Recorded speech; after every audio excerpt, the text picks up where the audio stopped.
Hi everyone, it's been a very long time that I have shoot my video in my own hostel, but now as my second year started, so I have to come over here. So in case you are new to my channel, this is Om Mishra, currently pursuing my MBBS from GMC Vadodara under the MS University, and I have cleared my NEET 21 with an overall score of 639 marks. Today the topic of the video is it actually possible to score 600 plus marks in last 3 months from scratch? If you search this on the YouTube, you'll find the number of the videos that are claiming that कि वो लोग last 3 महीने में ऐसे कुछ strategy बता सकते हैं जिससे इंसान 600 या 650 प्लस स्कोर कर सकता है. But none of the videos that I personally saw was having any practical approach because there was so many practical point that were missing in those videos जिससे इंसान एक्चुअली 600 प्लस अचीव नहीं कर सकता. If you ask this question to me, the my answer is yes, it is possible to score 600 plus in last 3 month, but there are certain qualities जो आपके अंदर पहले से होनी चाहिए. The certain qualities are first of all आपको लंबे time तक पढ़ने की हैबिट होनी चाहिए. You must be having a long time studying hour, because if you don't have that particular quality, everything is just vain. आप जितनी भी मेहनत कर लो, आपको जब अच्छे लंबे टाइम तक स्टडी करने की हैबिट नहीं और कंसंट्रेटली आप वही नहीं कर सकते. The second quality that you must have, you should know how to prioritise yourself. आपको आपकी हैबिट्स, आपकी हॉबीज कब कट डाउन करनी, कब उनको बढ़ानी, आपको अपनी स्लीप साइकिल कैसे मेंटेन करनी है. आपको पता होना चाहिए कि आपको चीज़ों को प्रायोरिटीज कैसे देनी है. आज सिर्फ पढ़ते रह जाओ, अपना खाना पीना नींद सब भूल जाओ. मैं ये कभी नहीं कहता, ये सबसे फुलिश तरीका किसी भी एग्जाम की प्रिपरेशन करने का. द थर्ड थिंग इज आपको पर्सनली आपके वीक, स्ट्रॉन्ग और एवरेज सब्जेक्ट पता होने चाहिए. उस हिसाब से आप अपने ऊपर मेहनत कर सकते हो. अगर आप यही सब में क्लियर नहीं हो तो आपको वो सब पता ही नहीं चल सकता. And the fourth quality is being faster. 90% of the NEET aspirant fail in their attempts and they don't able to clear the NEET exam just because they are not fast. What I actually mean by telling fast is, for example, you started a physics exercise, जो अभी chapter आपने शायद कल coaching में आपके पढ़ाया, आज आपने नोट्स रिवाइज करके वो चालू किया पढ़ना.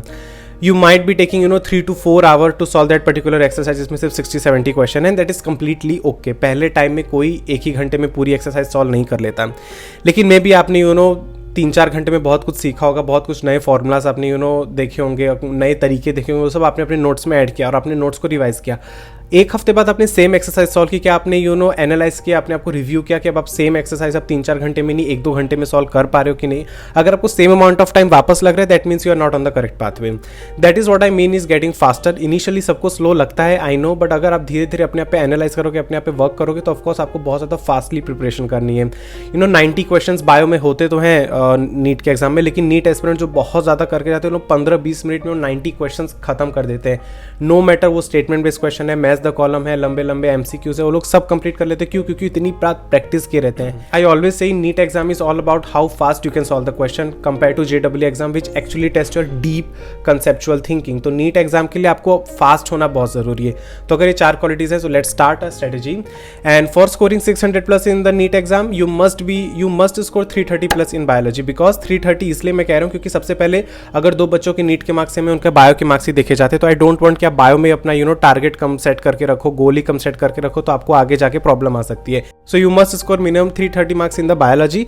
और उसके बाद आपका बचता है, आप अपने स्ट्रॉन्ग सब्जेक्ट में 150 ला सकते हो और अपने वीक सब्जेक्ट में 120 मार्क्स ला सकते हो. Most of the NEET aspirant के लिए उनका वीक सब्जेक्ट फिजिक्स होता है, तो आप अपने फिजिक्स में 120 ला सकते हो और अपने केमिस्ट्री में 150 मार्क्स ला सकते हो. Okay, so first of all for all the student जो फ्रेशर्स है, इसी साल फर्स्ट अटेम्प्ट देने जा रहे हैं एंड उनका ऑफकोर्स अब बोर्ड चालू होने वाला है, उनके लिए board is a perfect opportunity to complete your 12th standard syllabus और 12th standard NCERT without any option and without any distraction. क्योंकि आपका बोर्ड से तो आप कुछ कर नहीं सकते और वही सेम एनसीईआरटी नीट में आने वाली जो आप बोर्ड्स के लिए तैयारी कर रहे हो. So board is actually very golden opportunity to completely clear और 12th standard NCERT.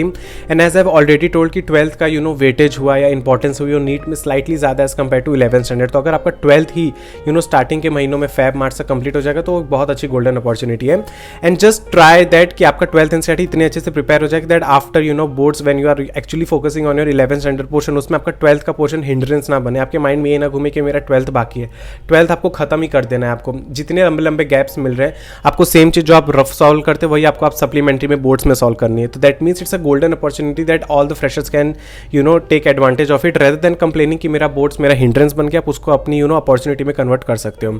And now for all the dropper students जिनका बोर्ड्स नहीं है and they are continuing flow with their NEET exam, first of all आपको starting के March end तक में, अभी से लेके मार्च एंड तक में आपको सबसे पहले अपना बायोलॉजी कंप्लीट करना है. बायोलॉजी आपने मिनिमम 1-2 बार तो पढ़ी होगी, कोई ना कोई चैप्टर सारे, चाहे अपने स्कूल में, चाहे अपने कोचिंग में, चाहे अपने प्रीवियस अटेम्प्ट्स में अपने पढ़े ही होंगे. आपका टारगेट क्या होना चाहिए कि मार्च एंड तक मेरे हर एक chapter x number of times पढ़ लिए जाने चाहिए. वो एक्स सबके लिए अलग अलग हो सकता है. जो बहुत ही फास्ट लर्नर्स हैं वो मे भी 5-6 बार पढ़ के पूरी एनसीईआरटी उनकी एक लाइन अच्छे से उनको समझ आ गए and they are now able to solve all the type of the NCERT based question.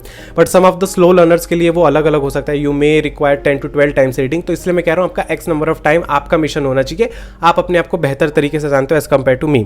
तो अपने एनसीईआरटी के ऊपर नंबर ऑफ लाइन्स खींच लो कि इतनी बार मुझे ये चैप्टर रीड करना है, और वो टारगेट के साथ आपको मार्च एंड तक अपना बायोलॉजी कंप्लीट करना है। मिनिमम कितनी बार आपको रीड करना है वो आप पे मैंने छोड़ दिया।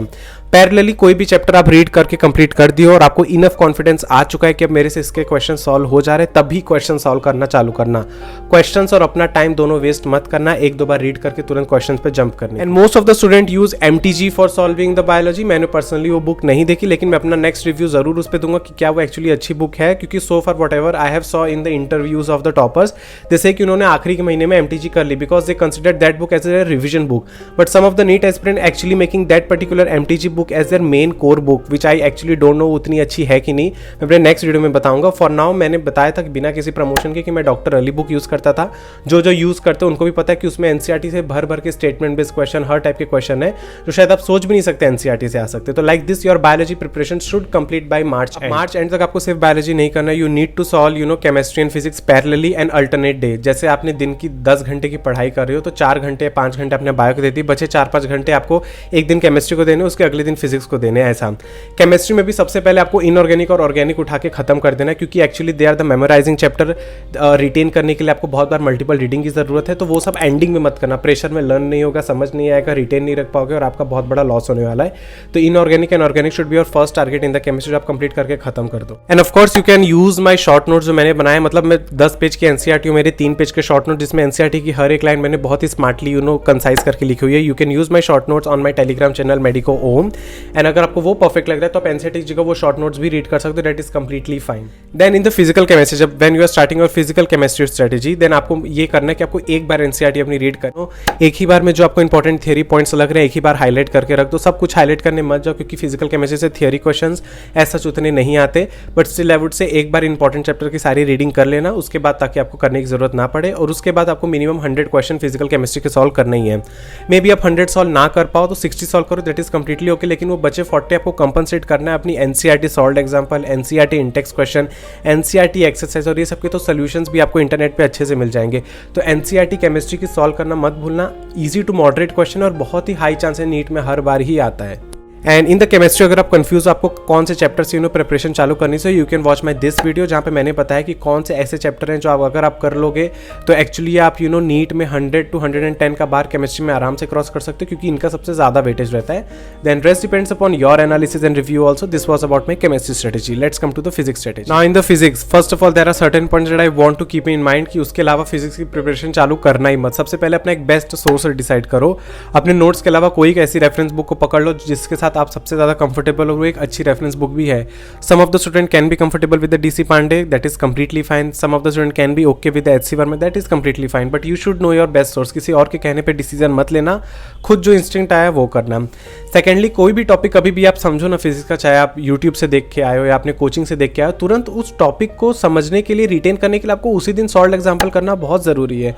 आपकी फिजिक्स मेन वीक इसलिए होती है क्योंकि आप कोई भी टॉपिक सीख के आते हो, या तो आप नोट्स नहीं बना रहे, नोट्स बना रहे हो तो भी सॉल्व नहीं कर पा रहे क्योंकि आप सेम डे सॉल्व एग्जाम्पल नहीं कर रहे। Whenever you are solving any chapter, do keep it in mind कि आपको उसी दिन सेम दिन सॉल्व एग्जाम्पल सॉल्व करना ही करना है। द थर्ड थिंग इज, आप जब नंबर ऑफ क्वेश्चन से एक्सरसाइज सॉल्व कर रहे हो तो 100 to 120 करना है, and easy to moderate question solve करना। ऐसा बहुत ज्यादा टफ क्वेश्चन मत करना, जैसे एनसीईआरटी की एक्सरसाइज या एनसीईआरटी एग्जाम्पलर में होते, उतने टफ आते भी नहीं है नीट में।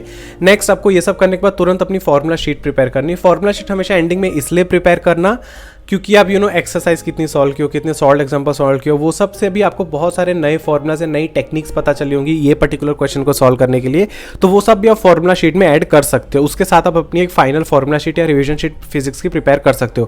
पहले ही आप प्रिपेयर कर लोगे तो आप अपने आप को बहुत रेस्ट्रिक्ट कर लोगे, जो नॉर्मल फॉर्मुला जो हर एक जगह आपको मिले। Fifth point is, NCERT as such read करने की जरूरत नहीं है, दैट इज कंप्लीटली फाइन, लेकिन summary and points of pointer read करना बहुत जरूरी है। उसमें से एजर्शन रीजन क्वेश्चन भी बन सकते हैं, नॉर्मल थियरी क्वेश्चन भी बन सकते हैं, जो आपको रिग्रेट ना हो तो just read summary and points to ponder and start your prep। अगर आप अगेन कंफ्यूज हो कि आपको कौन से ऑर्डर में फिजिक्स की तैयारी करनी, तो again I have made video on the most IMP chapter of the physics, then आप यही चैप्टर से चालू कर सकते हो तो आपको बहुत ज़्यादा हेल्प मिल जाएगी, क्योंकि अगर ये चैप्टर से आप करोगे तो आपका जो बार है 100 to 110 का, वो आराम से क्रॉस हो जाएगा if you start solving from these chapters.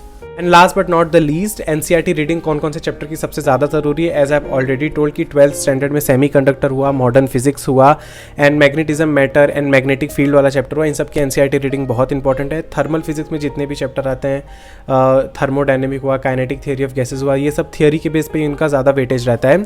And also optic unit पे वेव ऑप्टिक और रे ऑप्टिक के जितने भी अप्लाइड टॉपिक्स हैं, मैं हमेशा कहता हूँ अप्लाइड टॉपिक्स पे ध्यान ज़्यादा दो। अप्लाइड आप क्या चीज़ों का, किसी भी कंसेप्ट का आप क्या अप्लाइड कर रहे हो, वही नीट वाले पूछने वाले हैं। तो रे ऑप्टिक्स और वेव ऑप्टिक्स दोनों में जितनी भी अप्लाइड चीज़ें हैं वो थियरी अच्छे से पढ़ के जाना, आपको बहुत ज़्यादा हेल्प मिल जाएगी। तो ऐसा आई ऑलरेडी टोल्ड कि अभी से लेके मार्च एंड तक आपको पूरा पोर्शन कंप्लीट करना है। बायो आपका हर दिन होने वाला है, केमिस्ट्री और फिजिक्स आप अल्टरनेट डे कर सकते हो, और इसके साथ आपको हर संडे एक टेस्ट देना है। अभी आप टेस्ट की फ्रीक्वेंसी कम रखो, एवरी संडे टेस्ट दो, 2 से 5 ही देने की कोशिश करो, तभी आपको बायोलॉजिकली आपको हैबिट भी पड़ जाएगी। Aspirant might be thinking that I didn't told about the PYQ solving, कि वो कब सॉल्व करना है। उसके लिए मैंने एक बहुत अच्छा टाइमिंग आपके लिए रखा है कि मैंने जैसा कहा कि आपने मार्च एंड तक अपनी प्रिपरेशन कंप्लीट कर ली है। नाउ अप्रैल 1 से लेकर अप्रैल 15 तक आपको स्ट्रिक्टली पीवाईक्यू सॉल्व करना है, and this is a golden booster to your preparation, क्योंकि आपने ऑलरेडी सारे क्वेश्चंस वगैरह सब सॉल्व करके अपने मार्च एंड तक रख दिया। अब अप्रैल 1 से अप्रैल 15 तक actually previous year question solve कर रहे हो, वापस अपने फॉर्मुला शीट और शॉर्ट नोट्स रिवाइज करोगे, वापस एनसीईआरटी रिवाइज करोगे, उसके साथ आप एवरीडे पीवाईक्यू भी करने वाले हो। वो पीवाईक्यू करते करते आपकी प्रैक्टिस हैबिट और प्रीवियस ईयर क्वेश्चन का एक्सपोजर आपको बहुत अच्छे से मिल जाएगा, और आपके दिमाग में एक और अच्छी पर्टिकुलर एनालिसिस हो जाएगी कि हाँ इस चैप्टर से ऐसे क्वेश्चन आते हैं, इस चैप्टर से ऐसे क्वेश्चन आते हैं, और इससे आपका पीवाईक्यू भी बहुत करेक्ट टाइम पे कंप्लीट हो जाएगा। और 15 अप्रैल तक भी आप एवरी संडे टेस्ट दोगे, दैट इज कंप्लीटली फाइन। लेकिन अप्रैल 15 से लेकर 7 मई तक आपको टेस्ट की फ्रीक्वेंसी बढ़ा देनी है, क्योंकि अब आपकी प्रिपरेशन भी कंप्लीट हो चुकी है, आपकी एनसीईआरटी रीडिंग भी कंप्लीट हो चुकी है, आपकी प्रीवियस ईयर क्वेश्चंस भी कंप्लीट हो चुका है। तब आपको करना क्या है कि अब आपको अप्रैल 15 से 7 मई तक ट्वाइस और थ्राइस अ वीक आपको टेस्ट देना है, दैट इज कंप्लीटली फाइन। बहुत ओवरडोज टेस्ट भी मत रखो कि हर दिन रख लो, रिवीजन का टाइम नहीं मिलता है, इसलिए आप ट्वाइस और थ्राइस अ वीक आप टेस्ट दे सकते हो। डिपेंड्स अपॉन यू, आपको कितना और कॉन्फिडेंस है कि आपको और पढ़ना चाहिए कि और नहीं पढ़ना चाहिए। एंड मेक श्योर दैट ये सारे टेस्ट जो आप दे रहे हो उसकी रिव्यू और एनालिसिस नोटबुक जरूर बनाओ। मैं अपने नेक्स्ट वीडियो में ज़रूर बताऊंगा कि मेरी पर्सनल जो रिव्यू और एनालिसिस बुक थी वो मैंने कैसे बनाई थी। मैंने एक छोटी सी 200 पेज की बुक मैंने पूरी भर दी थी अपने रिव्यू एनालिसिस टेस्ट से। और नीट का NEET is on your 7th May, तो 5th मई से अपनी रिव्यू एनालिसिस बुक पे रिविजन का थोड़ा टाइम बढ़ा देना, ताकि आपको एक्चुअली अपनी गलतियाँ जो हैं वो ज़्यादा बेहतर तरीके से याद रहे, ताकि आप नेक्स्ट टाइम वो गलतियों को रिपीट ना करो। सही चीज़ें तो हम ऑलरेडी पढ़ के जा रहे हैं, लेकिन हमें अपनी गलतियाँ भी पता होनी चाहिए कि हमने क्या क्या फुलिश गलतियाँ की हैं, ताकि हम वो भी अप्लाई ना कर सकें। Doesn't seem a perfect plan to score actually 600+। मैंने इसमें आपका कुछ भी नहीं छोड़ा, ना मैंने टेस्ट छोड़ा, ना मैंने पीवाईक्यू छोड़ा, ना मैंने एनसीईआरटी रीडिंग छोड़ी। और ये सब कैसे प्रैक्टिकली आप हर दिन अगर आप मिनिमम 9 to 10 आवर्स अगर आप फोकस और कंसंट्रेशन और क्वालिटी वाइज करो तो इसको अचीव किया एक्चुअली जा सकता है। बहुत एस्पिरेंट्स है जो करते हैं, लास्ट के 3 महीने में लोग अपने आपको काफ़ी एक्सटेंट तक स्ट्रेच करते हैं और उनका स्कोर 300 पे अटका रहता है, 400 पे अटका रहता है, 200 पे अटका रहता है। वो लोग एक्चुअली जंप करते हैं 600+। क्यों? क्योंकि this is like smartly you need to make your plan, you need to apply this particular plan, ताकि आप इसको एग्जीक्यूट भी परफेक्टली कर सको। So I hope you like my video, you like my strategy that I shared with you. Share it with your friends जिनको actually need है इसकी, and will meet in the next video. Till then take care and bye bye.